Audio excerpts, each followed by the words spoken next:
Okay, so good afternoon, everyone. So, I don't think I really have too much to say here, housekeeping note-wise. Don't forget, if you're submitting a rebuttal, the rebuttal period ends at 11:59 this evening, so just keep that in mind. And I can now officially say that we have at least two groups that have finished Short Communication 1. So yeah, that can be an inspiration. Some really cool studies. I was marking the one because it had been lingering for a bit, and just reading it, super cool. So yeah, just keep plugging away there. And again, I'll just keep saying, if you need my help for something related to the short communications, don't hesitate to reach out. Okay, any questions about things before we start the lecture here? Everybody say okay? Okay.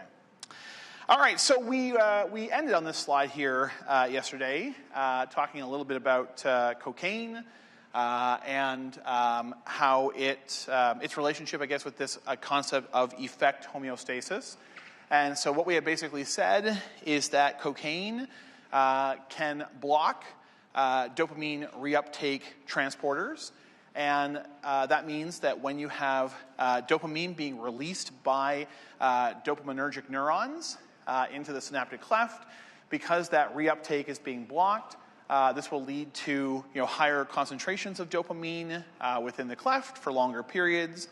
And this, as we said, initially is why cocaine might make you feel kind of good, is because there are dopaminergic neurons that are part of the brain's reward pathway.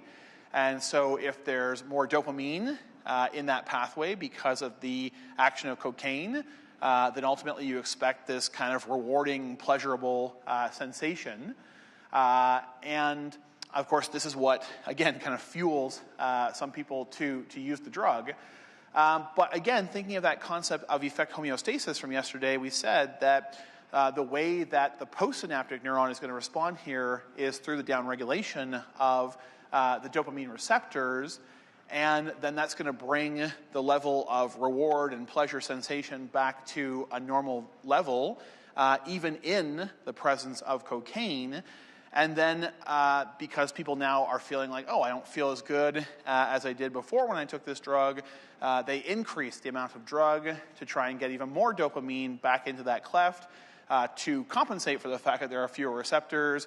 And then again, the receptors downregulate in response, and then you need more. And you can hopefully see how, at a chemical level, this addiction how this addiction kind of sets in.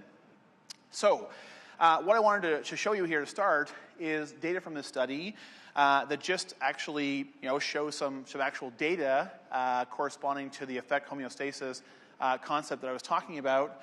So for this study, they were using this compound called N-methyl spiroperidol, and you can see that within its structure, it has this radioactive fluorine built into its structure. This just makes it so that when that radioactive fluorine, decays, it'll give off radioactive signals that can be detected. So that way you can kind of see where this. Well, in this case, you can see how much of this compound is actually binding within the brains of these individuals. And so it says here that they basically administered this radioactive N-methyl spiroperidol to both cocaine users and also to normal control subjects. And they were looking to see how much of it would bind into the striatum region of the brain. So you can see over here in the brain reward system, it mentions the striatum. So this is one of the dopaminergic regions of the brain's reward pathway. So they're specifically looking at how much of this methylspiroperidol can bind within the brain's reward pathway in particular.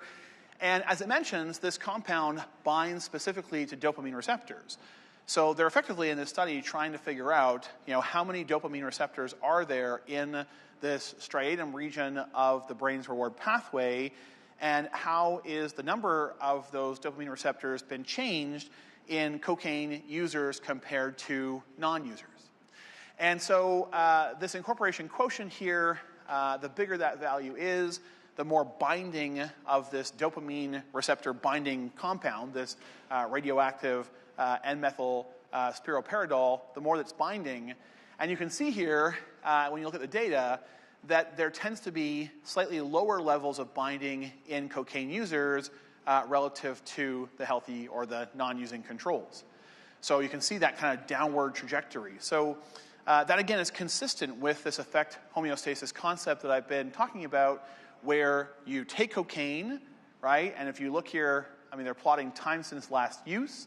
So these users here have all used in the last week. Okay, so they are chronic users, shall we call them. And you can see that, again, the use of cocaine is blocking the reuptake of dopamine. It's elevating dopamine levels within the striatum. The striatum then is responding by decreasing its dopamine receptor expression, as the data show, to try and maintain this effect homeostasis. And the data certainly bear that out.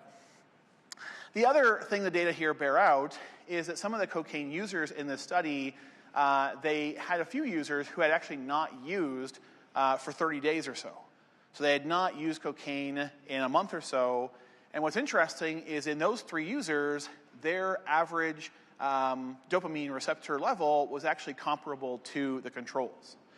And this kind of, data like this kind of feed into this notion that, to overcome an addiction, an addiction can be overcome in a relatively short period of time. I mean, 30 days of not using cocaine was enough to see the dopamine receptor expression come back up to the control non-user level.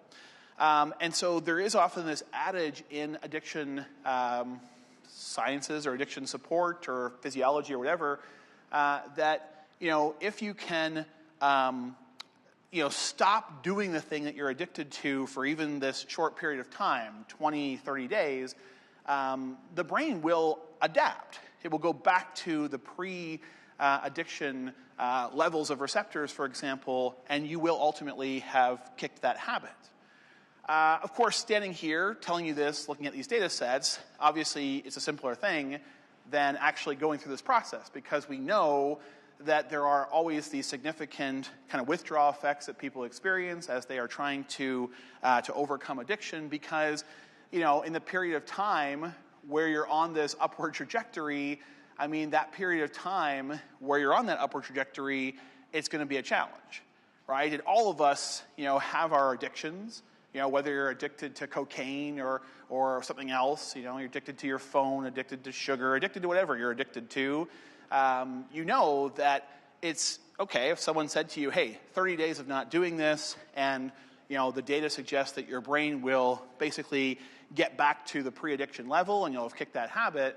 It sounds really easy until you actually try to go through it, right? So I'm not trying to minimize, how hard it is to overcome addiction. I am just trying to say that there's a lot of studies like this one that do support the idea that if you can actually get through that withdrawal phase over the course of a couple of weeks or maybe a month, the brain chemistry will essentially kind of come back to the pre-addiction level, and you likely will have more or less overcome that addiction.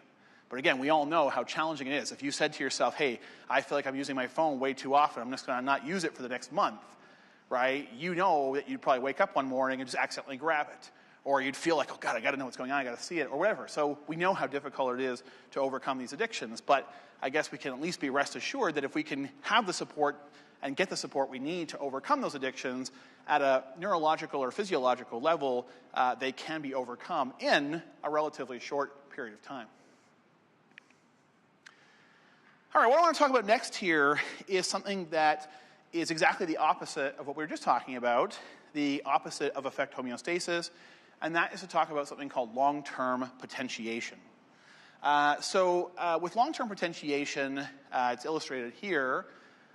We start on the left with this neuron here. So this is supposed to be an axon terminal, releasing neurotransmitters. And here you can see a nice dendritic spine here. And so that would tell you, of course, that this is an excitatory synapse, because we only have dendritic spines at excitatory synapses. And what they're showing us here in this study, or this illustration, is that when we have just, basal levels, low levels of stimulation on this neuron here, and so it's just releasing small amounts of neurotransmitter, you end up having just small amounts of receptor expression on the postsynaptic neuron here. But then they show us that if we increase the frequency or the stimulation intensity on this neuron here, so that it's now releasing many more neurotransmitters than before, what we're actually seeing is the opposite now of the effect homeostasis. Notice how there's been recruitment to bring more receptors to that dendritic spine, so that you're now going to get this much stronger response in the postsynaptic neuron in response to this elevated level of neurotransmitter that's being released. So this is what long-term potentiation is all about. It's the opposite of effect homeostasis. It's postsynaptic neurons increasing their receptor expression for a neurotransmitter in response to more of that neurotransmitter being released. So long-term potentiation, the exact opposite of effect homeostasis. So how do we make sense of this? Well, long-term potentiation is thought to play a role in memory and learning. Okay, it's one of the mechanisms that's been proposed to kind of contribute to our ability to learn and remember information. We kind of talked a little bit about this earlier in the course, right? We had talked about the role that these dendritic spines seem to have in memory and learning. We saw the study of the stressed out mice who were not able to learn to recognize objects as well, and we saw their dendritic spine density go down. So yeah, long-term potentiation is a mechanism that is thought to contribute to learning and memory. And so the idea here is that if you have more neurotransmitter being released, the reason that you're going to increase the receptor expression here rather than decrease it, as occurs in effect homeostasis, is to try and strengthen that synaptic connection.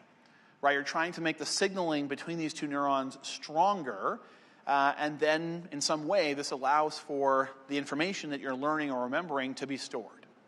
Right? Obviously that's there's still a lot of black box to the whole thing, but that's the point I'm trying to make here, is that we're strengthening this synaptic connection by not only releasing more neurotransmitter, but by expressing more of its receptor, we're strengthening the synaptic connection, and that allows for better learning and memory to occur. So what I will say then, because you're thinking to yourself, well, shit, what happens if I see a question on the exam and it's asking me to predict what's going to happen to the expression of a receptor? I've got these two different concepts now. What am I supposed to think about? As it says here in the slide, long-term potentiation really only occurs in regions of the brain associated with memory and learning. Everywhere else within the brain, everywhere else within the nervous system, effect homeostasis prevails. But we have this one exception to that rule, which is any brain regions associated with memory and learning, you're not expecting to see effect homeostasis there. Instead, you're expecting to see this long-term potentiation phenomenon. So, just reading between the lines, if you had a question that was talking about a brain region and you're told that brain region's involved in learning or memory, then automatically start thinking about long-term potentiation. If it's any other part of the nervous system, automatically start thinking about effect homeostasis instead. Okay? Okay, the next thing I want to talk about here is how we terminate neurotransmitter action. And again, we kind of covered this already, so I'm not going to spend a lot of time here, I don't think. But we said there are three basic mechanisms for clearing neurotransmitters out of the synaptic cleft. And maybe before I go into those mechanisms, we take a quick step back here to address this point I have in the bottom left. One of the things we have to remember about the binding of neurotransmitters to their receptors is it's a reversible process. It's a non-covalent process, right, which means it's reversible. And so what that effectively means is that it's concentration dependent, right? That the more neurotransmitter you have in the synaptic cleft, the more binding to the receptor that's going to occur, and the lower the concentration of the neurotransmitter, the less binding that's going to occur. So if we release a whole bunch of neurotransmitter into the cleft, and its concentration is now very high, a lot of it will bind to the receptor. But as we remove that neurotransmitter from the cleft and we reduce its concentration, that's going to lead ultimately to the unbinding of the neurotransmitter from its receptor, and that will terminate the effect of that neurotransmitter on that postsynaptic cell. We could also mention here, just while I'm thinking about it, that it's not only the concentration of neurotransmitter that matters, but also the concentration of the receptor too. Right? The higher the receptor concentration is, the more that favors the binding of the neurotransmitter as well. Right? And so a postsynaptic cell, again, and this kind of goes back to the effect homeostasis, if the postsynaptic cell is increasing its receptor expression, right, that's going to help to bind a neurotransmitter at a lower concentration.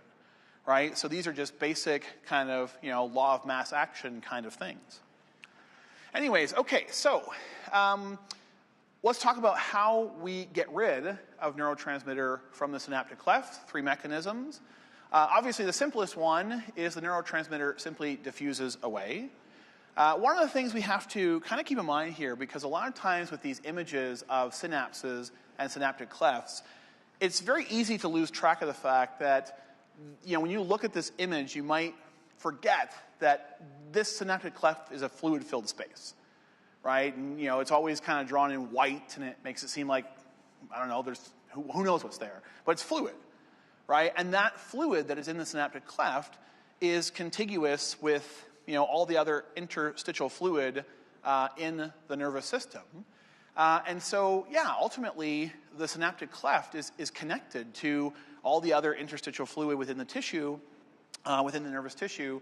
And so neurotransmitters, when they're released into the synaptic cleft and they have this, locally high concentration right here in the cleft, the concentration is much lesser for that neurotransmitter, in these cleft-adjacent regions where the fluid also is. And so, there's going to be a favorable diffusion gradient for neurotransmitter just to diffuse out of the synaptic cleft and into the other interstitial fluid regions of the nervous system. And that's obviously the simplest mechanism for eliminating that neurotransmitter. But, of course, it's going to be a bit of a slow mechanism. Right? I mean, diffusion, depending on the size of the organism, perhaps, it's going to be faster in smaller organisms and maybe a little bit slower in bigger ones. The other 2 mechanisms here, one is neurotransmitter reuptake, right? And so we've said here that the neuron that releases a neurotransmitter can reuptake that neurotransmitter, as they show here, and can even then repackage that neurotransmitter back into synaptic vesicles and release it again later, right? The ideal recycling process. We also mentioned before, and they highlight here, that the glial cells can also express reuptake transporters. I guess you shouldn't call them reuptake in that case, because they never released in the first place, but just uptake transporters. Most especially, this is the role of the astrocytes. All right? They are the ones that have these uptake transporters, so they can also take up neurotransmitters from the cleft, and in doing so, clear them out of the synaptic cleft. We take advantage of this mechanism in kind of clinical pharmacological ways. One of the most popular, perhaps, examples I can give of this is if you think about the use of serotonin reuptake inhibitors, right? So serotonin is this neurotransmitter that is very commonly associated with kind of mood regulation, right? Serotonin is often described as the happy neurotransmitter, makes us feel kind of good. And correspondingly, in some cases of depression, it's been traced back to there being too little serotonin signaling happening in selective brain regions. And so this is where the invention of serotonin reuptake inhibitors came in, because if you administer someone a serotonin reuptake inhibitor, it means that when neurons release serotonin, that serotonin cannot be reuptaken as well. And so again, that elevates and prolongs the concentration and duration of serotonin in the cleft, and that leads to more of it binding for longer to the receptors, and therefore you get more serotonin signaling, and hopefully then an increase in a person's mood. They're no longer depressed, but they start to feel a bit happier, a bit more like they have a positive well-being. So that's an example there of where we can pharmacologically inhibit pharmacologically inhibit serotonin reuptake inhibitors as a way to try and boost serotonin levels within the synaptic cleft and get more serotonin signaling in order to get the beneficial effects that come from it. The third and final mechanism here is degradation of the neurotransmitter via some enzyme. And so the example I'll give here is the neurotransmitter acetylcholine. There's an enzyme called acetylcholinesterase that breaks acetylcholine into its two parts, which is acetyl-CoA, or acetate, I should say, acetate and choline.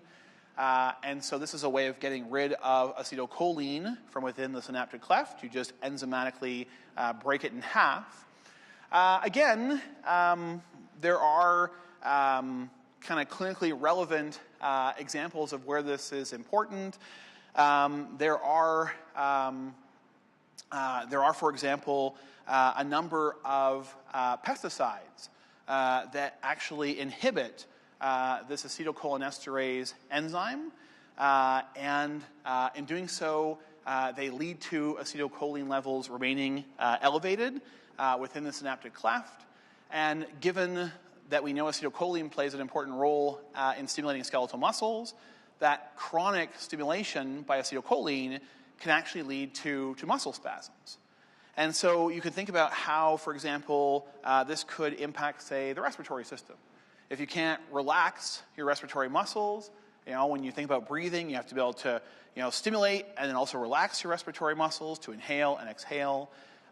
If you have this chronic acetylcholine action because you've inhibited the degradative enzyme, this can actually paralyze the respiratory musculature and can lead to death. And so there are some pesticides that target that enzyme to inhibit it as a way ultimately to kill organisms, perhaps through respiratory paralysis. We're actually going to talk a little bit more about that later in the course when we dive into acetylcholine in a bit more detail. But yeah, those are the three main mechanisms for terminating the action of neurotransmitters. So we turn now from kind of our focus on synapses. We're going to drift a little bit more into the neurotransmitter side of this lecture. And so I wanted to start by talking about the classification of neurotransmitters.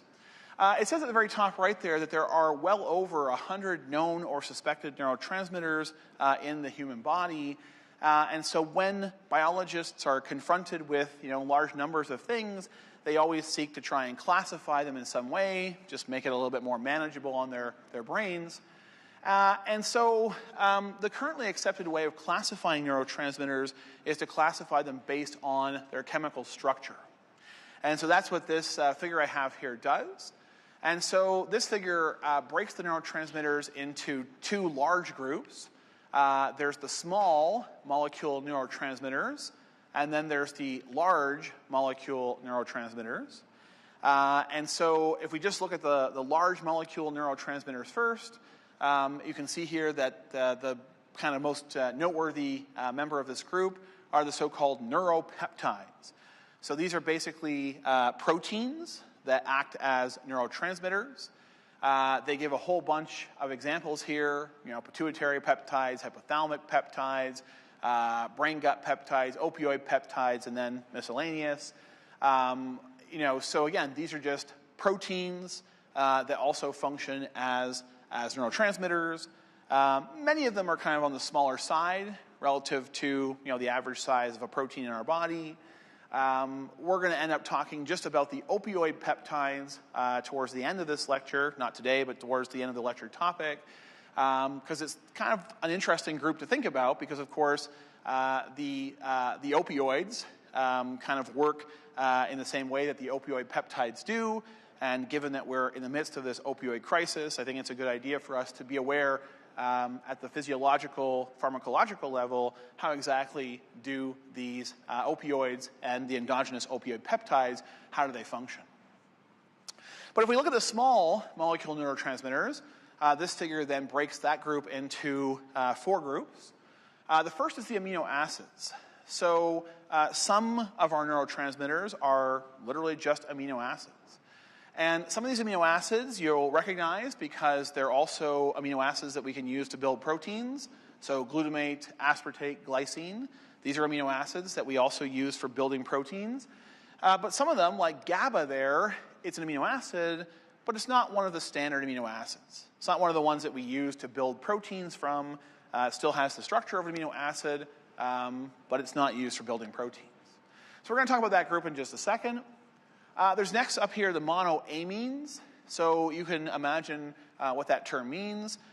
These are chemicals that basically have a single amine group in their structure, which is also true, I guess, for the amino acids, but we have these guys kind of separate here from the amino acids. They don't have the carboxylic acid group that amino acids also have. And you can see that there are two main groups of monoamine neurotransmitters. The first are the catecholamines, and that would include dopamine, which we were just talking about, as well as epinephrine and norepinephrine. We already know that epinephrine and norepinephrine are neurotransmitters because we've talked about their role, for example, in the sympathetic nervous system. They're also hormones, right? I mean, your adrenal medulla releases tons of epinephrine, when you're in a fight or flight response. It's an opportunity for me just to kind of briefly mention here that, the line between, say, neurotransmitter and hormone is often a very blurry one. And many compounds can kind of dip their toe in both pools, so to speak, and be a neurotransmitter in some contexts and be a hormone in other contexts. The catecholamines are named as such, and we'll see this a little bit later, because in addition to having an amine within their group, they also have a catechol in their structure, and we'll see what that looks like a little bit later, but that's where the name comes from. And then the other monoamines are the indolamines. They have an indole group in their structure. Again, we'll see what that looks like later. And the major one, which I was just talking about, is serotonin. So serotonin's an indolamine. I'll mention here, just because they kind of go hand in hand a little bit here, another example of an indolamine, not one that really serves as a neurotransmitter, but one that serves as a hormone, is melatonin, right? Which we think of as this hormone that the pineal gland produces that, promotes sleepiness in the case of humans. Maybe some of you, after exam season's over and you're done with your Red Bulls, you switch over to melatonin, to try and even things out over the course of the semester. But yeah, melatonin, serotonin, they're both indolamines. They're both actually synthesized in the exact same chemical pathway. And because of that, they tend to oppose each other. If you're making lots of serotonin, you won't be making so much melatonin. If you're making lots of melatonin, you won't be making as much serotonin. Given that we were just talking about serotonin as kind of this, happy neurotransmitter, makes us feel good, well, melatonin we mostly produce when it's dark. And so here we are coming into the dark part of the year, right? It was depressing yesterday. I went to lecture at 5 o'clock, and it was dark as I was walking across to the building, and we're going to get to the point where, hopefully, I guess, we won't get to the point in this course where you leave at 3 o'clock on a Friday and it's dark, but you can feel it's getting, it doesn't feel great.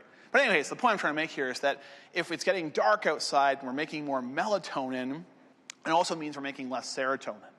And so when you talk about people who experience like seasonal affective disorder, they don't feel as happy in the darker winter months, a lot of that just has to do with the fact that, you can't really simultaneously make lots of melatonin and serotonin, so you end up prioritizing one over the other.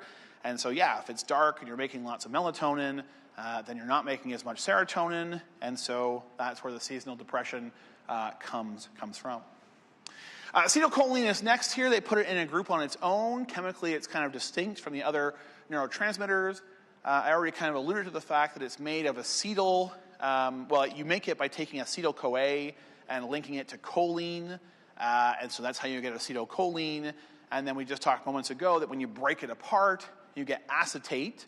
You don't get the acetyl-CoA back. You just get acetate and choline. Again, we'll go into more details about that. And then they have this interesting group here called the unconventional neurotransmitters. The reason that they're called unconventional, so a conventional neurotransmitter is a neurotransmitter that you can synthesize in advance and store it in a vesicle. And then, as we were talking about earlier this week, when you're ready to release that neurotransmitter, in comes calcium, binds to synaptotagmin, neurotransmitter gets released. That's a conventional neurotransmitter. The unconventional neurotransmitters are so named because they don't follow that general pattern. You'll notice that there are two groups here. So the soluble gases come first, so nitric oxide and carbon monoxide.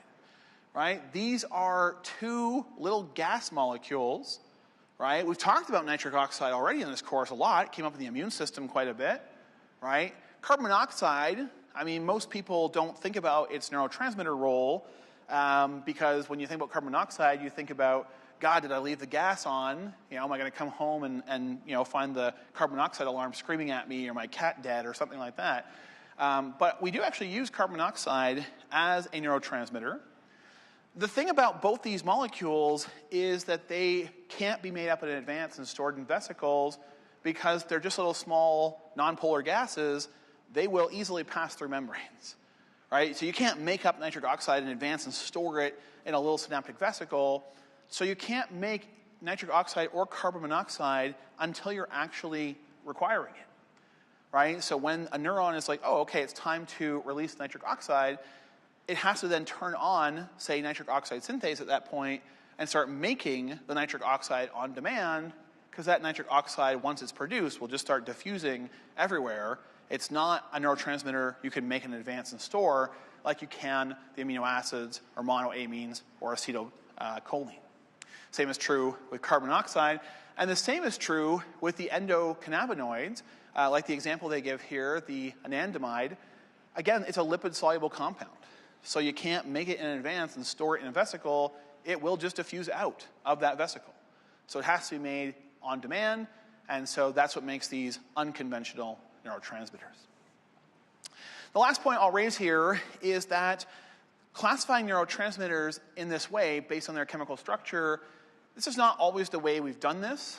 If you had learned this course even maybe 25 years ago, probably you would have been told that we classify neurotransmitters into two groups, excitatory and inhibitory neurotransmitters. The reason we kind of scrapped that classification is largely because whether a given neurotransmitter is excitatory or inhibitory depends less on the neurotransmitter itself, but depends more on its receptor, right?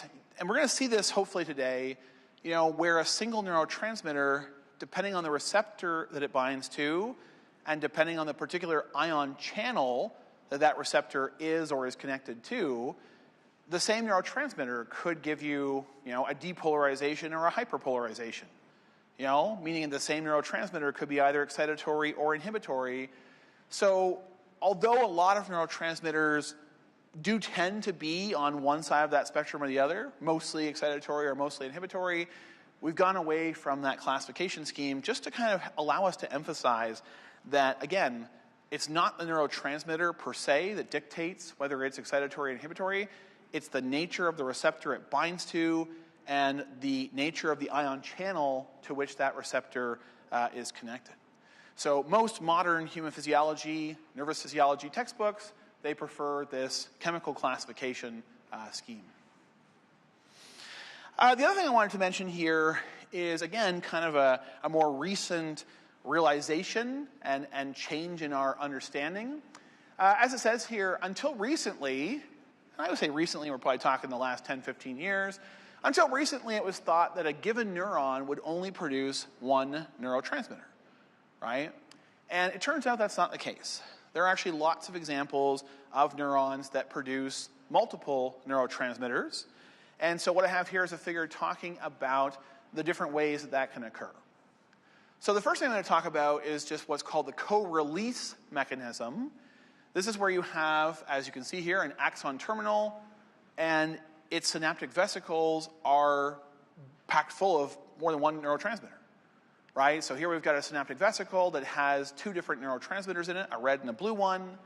And so when an action potential arrives at that axon terminal and those vesicles undergo exocytosis, both of those neurotransmitters will be released. And then, they'll bind to corresponding receptors on the postsynaptic neuron and exert some kind of effect. So co-release is when you have co-release is when you have multiple neurotransmitters within the same synaptic vesicles, and so both neurotransmitters will be released at the same time. On the right-hand side, they talk about something called co-transmission. So this is where, I guess maybe I'll just go through the examples here, then I'll help to explain it. So under the co-transmission heading, the first one they talk about here is differential calcium sensitivity. And so I guess if I take that step back, co-transmission just means that, yes, my neuron makes two different kinds of neurotransmitter, but they're not located in the same vesicles. They're located in separate vesicles, right? So that's the difference between co-release and co-transmission. Co-release, the two neurotransmitters are together in the same vesicles. Co-transmission, the neurotransmitters are in separate vesicles. All right, that's the difference between them. Now, there are two types of co-transmission, as it says here. The first is differential calcium sensitivity. So we already established earlier in the week that if you have just a low frequency of action potentials, which is what they're trying to show there with that red line, then you won't get a lot of calcium coming into that axon terminal. If it's a low frequency of action potentials, you're only experiencing, kind of infrequent depolarizations, and so the voltage-gated calcium channels are only open periodically, and you only get a little bit of calcium coming in. By contrast, if you have a high action potential frequency, you get more calcium coming in. What they're trying to illustrate here is that you've got these two different synaptic vesicles, right? One full of blue and one full of red neurotransmitters. Well, if you have different versions of synaptotagmin in those two different vesicles, say one that is able to bind calcium really easily, even at low concentrations, and another that only binds calcium very poorly and therefore at higher concentrations, you could have this red neurotransmitter released when there's just low action potential frequency because it's got this high affinity synaptotagmin in it. And so even just a little calcium coming in will bind readily to that synaptotagmin and cause those vesicles to release. But the synaptotagmin over here in the blue vesicles, well, it won't bind to calcium at that low concentration. So at that low frequency of stimulation, there is no blue neurotransmitter being released. In order to get the blue neurotransmitter released, you'd have to have a higher action potential frequency so that you get more calcium coming in, and then it can bind to that synaptotagmin that doesn't bind calcium so well, and then ultimately that neurotransmitter can now also be released. So that's what they're getting at here with the differential calcium sensitivity. And then the last one they have there is spatial segregation. And here you can see that you've got two axon terminals, right, branching off this one single axon. And the one terminal has only the blue neurotransmitter. The other terminal has only the red neurotransmitter. And so you're only going to have blue neurotransmitters released out here to whatever target cells are here, and only red neurotransmitters released here to whatever cells are over here. And so from one neuron, we can have it using one neurotransmitter to communicate with that cell and a different neurotransmitter to communicate with those cells over there, right? So again, we are becoming more and more aware of how many neurons do actually produce and release more than one type of neurotransmitter. And again, there are differences in the exact way that that is accomplished. All right, so what I want to do at this point, and really what the whole rest of this lecture on neurotransmitters is about, is I want to start getting into more specific details about the specific structural classes of neurotransmitters that I introduced you to a few slides ago. So we're going to start with the amino acids, right? And so, as we already saw in the previous slide, there are four major amino acid neurotransmitters. So glutamate and aspartate. It says that these are most commonly excitatory. Okay, I'm going to show you, possibly today, possibly next week, an example where glutamate is inhibitory, right? But 90% of the time, glutamate and aspartate will be excitatory. And by contrast, GABA and glycine are most often inhibitory, right? There are circumstances where sometimes they are excitatory. Again, there's those exceptions. But yeah, 90% of the time, glutamate and aspartate are excitatory, and GABA and glycine are 90% of the time inhibitory. There are exceptions, but that's the general rule. It also mentions here, of course, that these neurotransmitters, the amino acid neurotransmitters, are by far the most prevalent neurotransmitters in the central nervous system, right? So these are your main central nervous system neurotransmitters. Okay, so let's talk about glutamate first. And so we're talking here about what we call glutamatergic neurons. Neurons that synthesize and release glutamate as their neurotransmitter. Glutamatergic neurons. So where we're going to start here is thinking about, well, where do these glutamatergic neurons get their glutamate from? How do they make it? Well, as it mentions here, glutamate cannot cross the blood-brain barrier. There's actually a perfectly good reason for this. Because glutamate is the primary excitatory neurotransmitter in the nervous system, we talked, and we're going to hopefully talk a little bit today, about excitotoxicity. This idea that if neurons get too excited, they can actually die. And so because glutamate is the primary excitatory neurotransmitter of the central nervous system, you don't want just whatever glutamate happens to be in the blood plasma coming into the brain, because if there's a lot of glutamate in your blood plasma for some reason, then there's going to be a lot of glutamate coming into your brain, and that's going to lead to overexcitation of the brain, and ultimately that could lead to the death of neurons. So glutamate itself cannot cross the blood-brain barrier to protect the brain against overexcitation. So instead, where do these neurons get their glutamate from? They get it from a different amino acid called glutamine. And they have in their mitochondria this enzyme called glutaminase that can convert the glutamine into glutamate. So glutamine comes into the central nervous system, and the glutamatergic neurons convert that glutamine into glutamate using the enzyme glutaminase. Once you have this glutamate that you've now made inside your glutamatergic neurons, the next thing you have to do is package it into a synaptic vesicle. Now here they just tell us that there's a vesicular transporter involved. I want to give a little bit more detail here. The specific transporter is called the vesicular glutamate transporter, or VGLUT for short.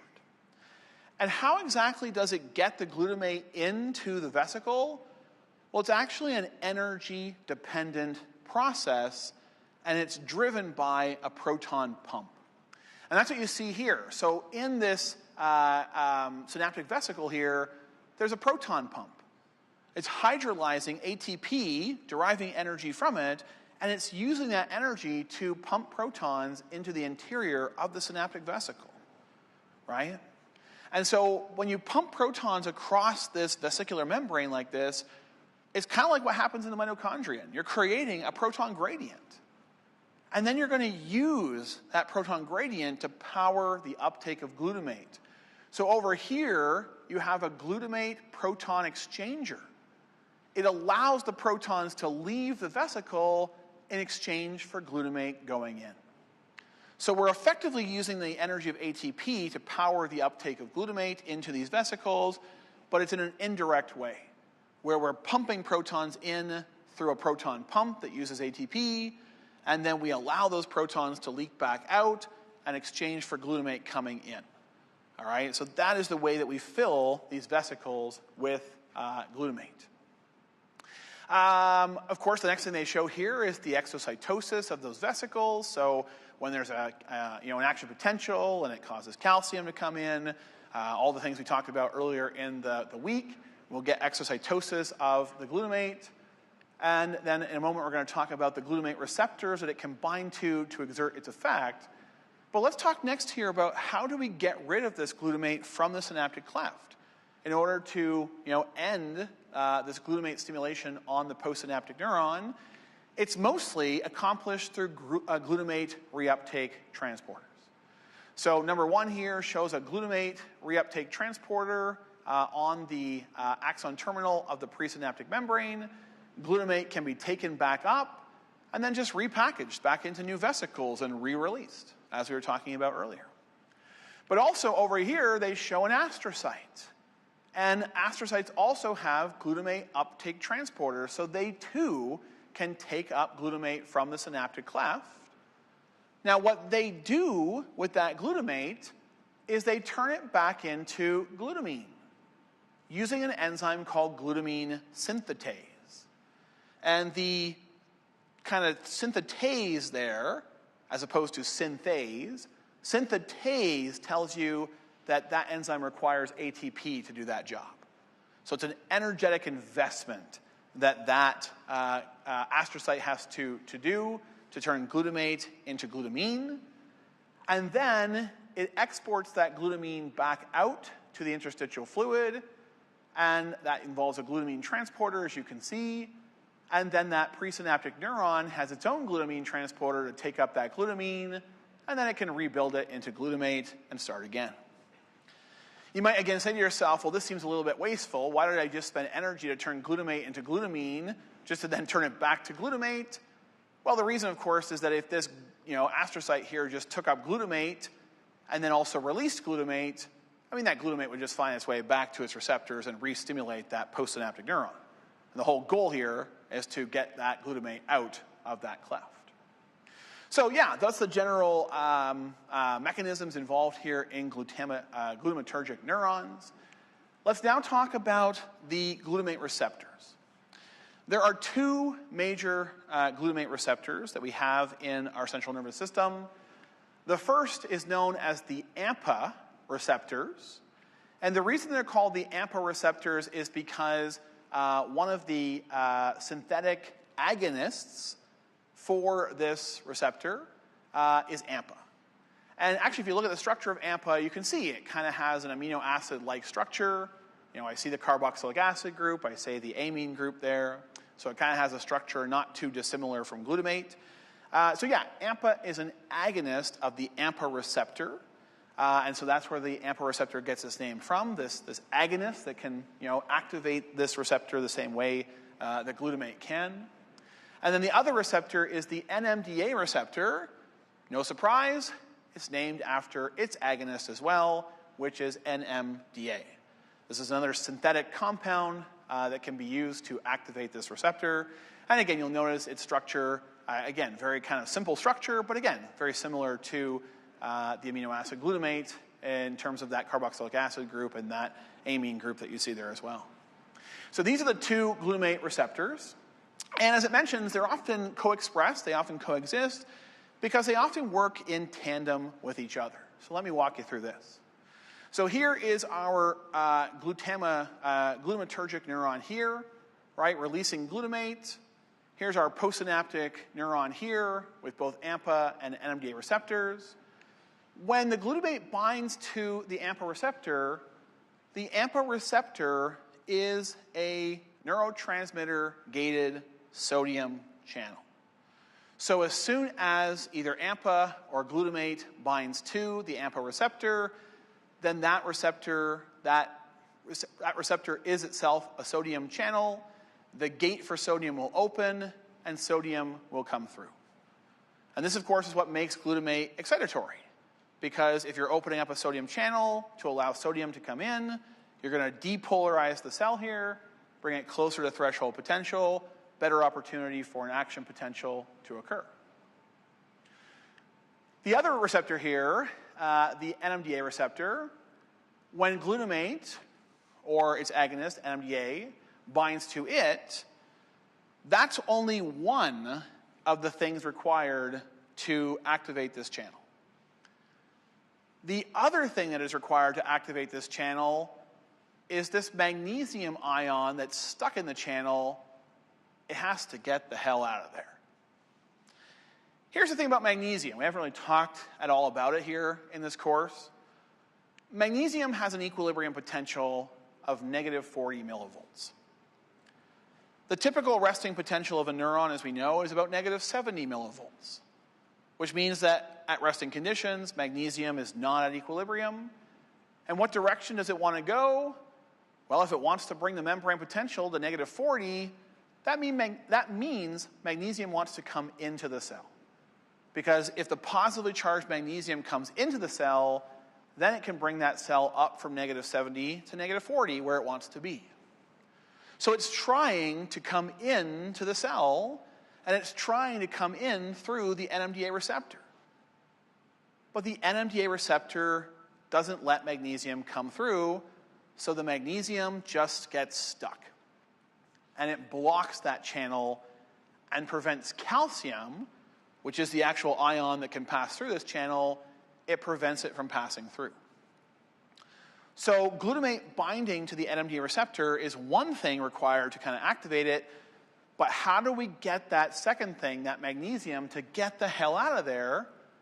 Well, this is where the AMPA receptor comes in, because as sodium comes in through the activated AMPA receptor and sodium rises and depolarizes this membrane, say brings its membrane potential up to, say, minus 30, suddenly now magnesium is like, oh, it's negative 30 inside. I want it to be negative 40 inside. I don't want to go in anymore. I want to get out. And so it tries to get out, and in doing so leaves the NMDA receptor, and now that receptor isn't blocked anymore, and now calcium can pass through. And so calcium will come into this postsynaptic cell, and what it will act generally as is some kind of second messenger. It'll turn on various intracellular signaling pathways, and that'll be part of how this postsynaptic neuron responds to that glutamate signal.